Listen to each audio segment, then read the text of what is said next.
Good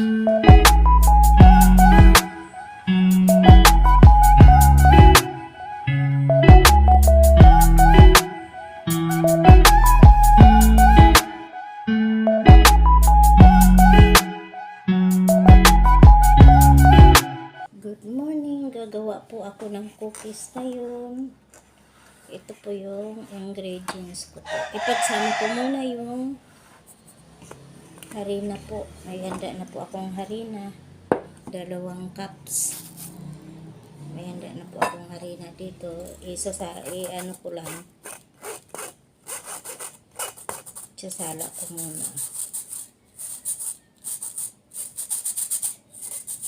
2 cups. May harina na ako dito. Paghalo ko muna yung dry ingredients saka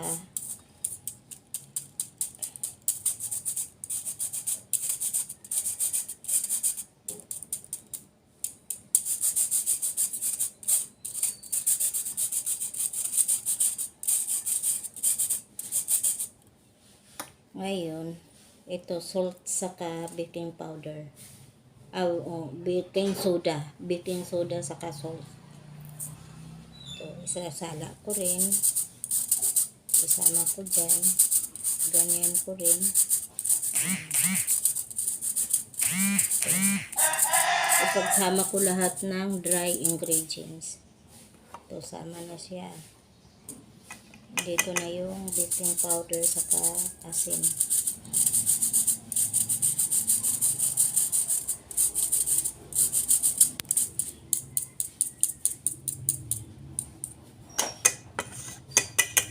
Nasala kasi tayo madumi.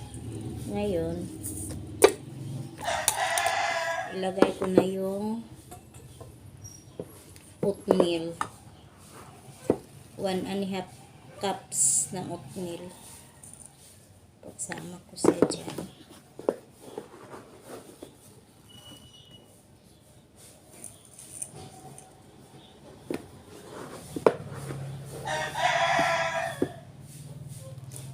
Oatmeal po. Oatmeal. 1.5 cups.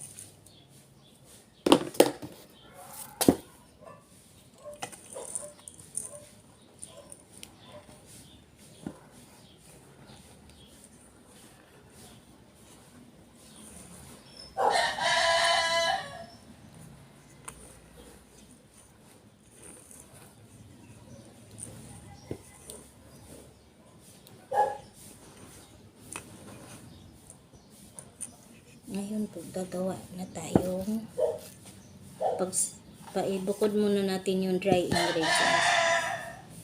Gagawa tayo. Ito, 1.5 cups na to na margarine. Kasi double ang ano ko gagawin na cookies. Double ingredients na dinoble ko na. Ito, margarine po to, hindi to butter.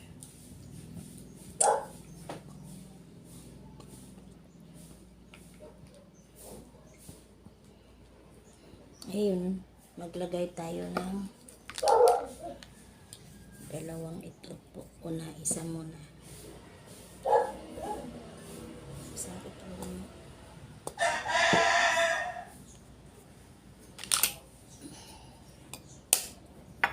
Hindi to, bago tong itlog ko, hindi to, wala tong amoy. Yun muna. Dito natin, ito ang mixture natin. Mix natin.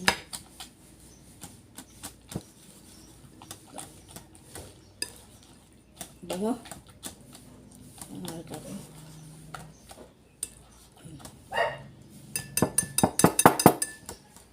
Dagdag pa natin yung isang itlog.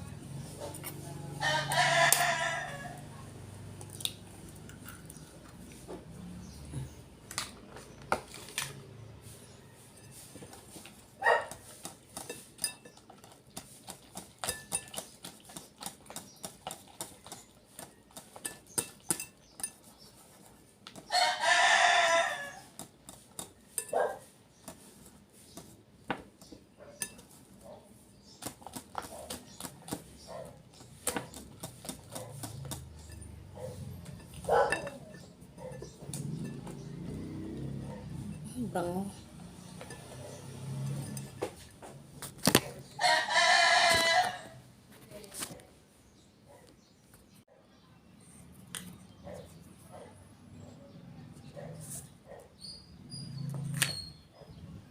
Stevia sugar po lagay ko. Stevia ay sugar kasi medyo bawal. Sa kanilagyan ko lang ng 1/4 na sugar na ano, yung hindi masyadong pula. Stevia sugar po. Ang nilagay ko.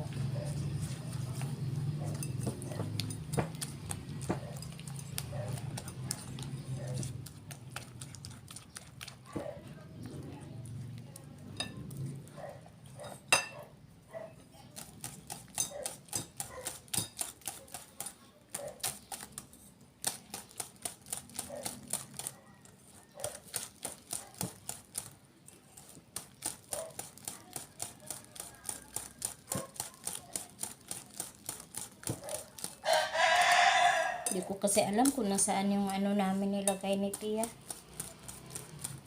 Yung mixer na hand mixer.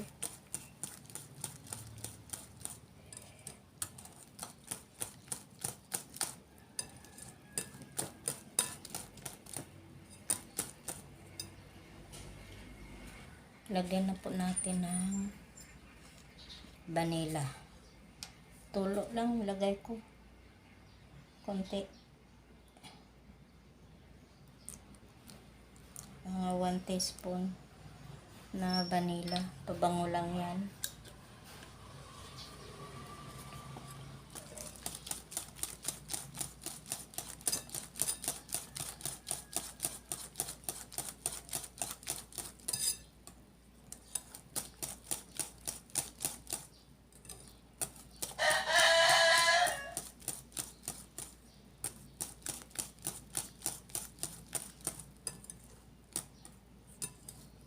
Ngayon, lagay natin yung dry ingredients.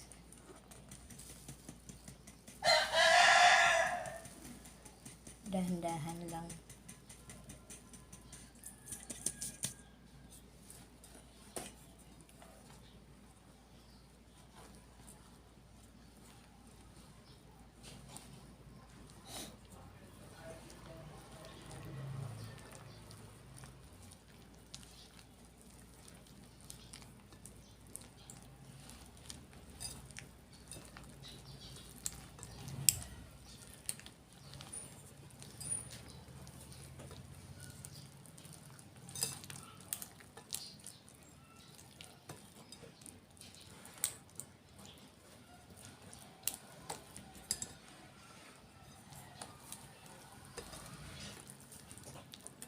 Dagdag natin.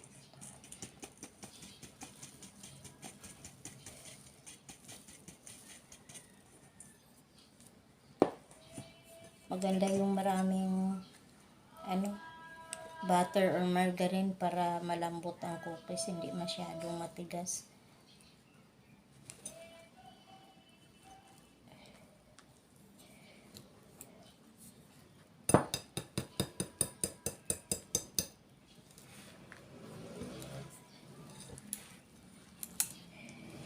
Diba?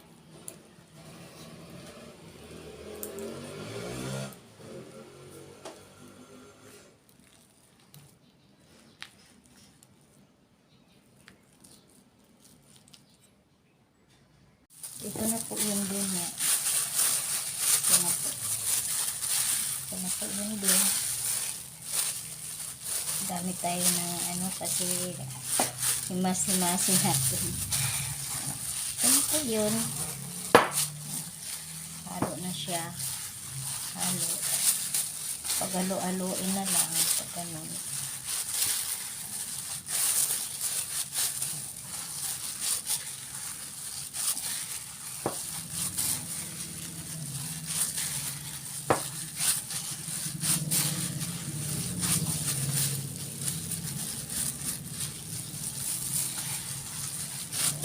Tapos, mamaya ko patulutuin, i-standby ko muna siya ng mga 2 oras. Mamaya ko na po luto ng bango. ano muna natin, i-rep saglit para masarap po.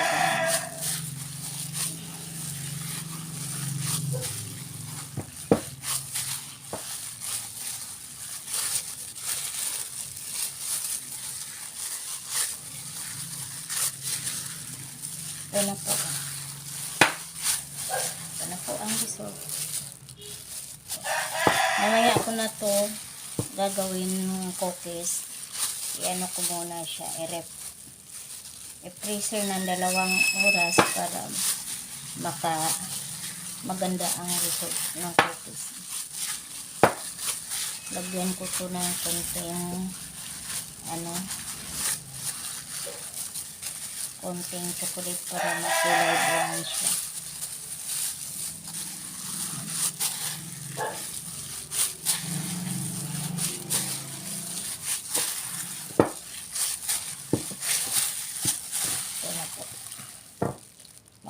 Tapos mamaya ko nalagyan ng chocolate chips kasi ano ko muna to i-standby ko muna ng 2 oras. Mamaya ko na siya lulutuin. Papalamigin muna ng 2 oras. Okay.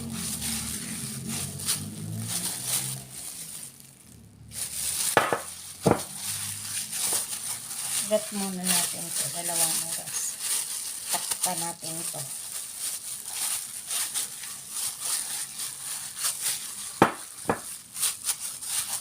Rep muna ng 2 oras. Yan, lagay ko muna sa rep.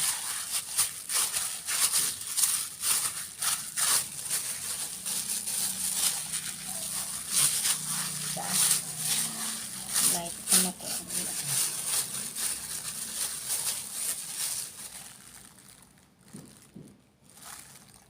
Ito na po yung inano ko. Gagawin ko muna siyang ganito. Tapos imamolds ko na siya. Ayan. Ito po yung nakamolds ko na.